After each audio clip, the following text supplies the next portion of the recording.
Jésus expulsait un démon qui rendait un homme muet.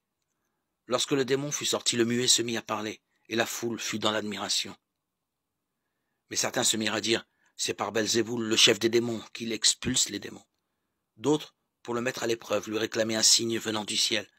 Jésus, connaissant leur intention, leur dit, tout royaume divisé devient un désert, ses maisons s'écroulent les unes sur les autres. Si Satan lui aussi est divisé, comment son royaume tiendra-t-il? Vous dites que c'est par Belzéboul que j'expulse les démons. Et si c'est par Belzéboul que moi je les expulse, vos disciples, par qui les expulsent-ils? C'est pourquoi ils seront eux-mêmes vos juges. Mais si c'est par le doigt de Dieu que j'expulse les démons, c'est donc que le règne de Dieu est survenu pour vous. Quand l'homme fort et bien armé garde son palais, tout ce qui lui appartient est en sécurité.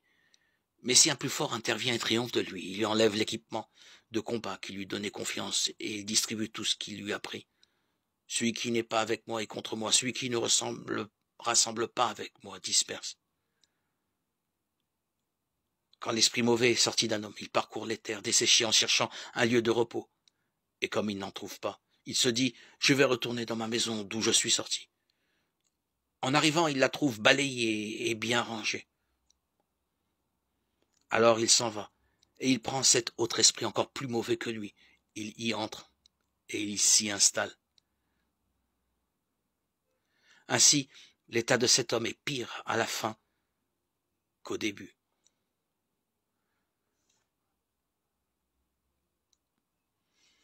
Luc 11, 14-26.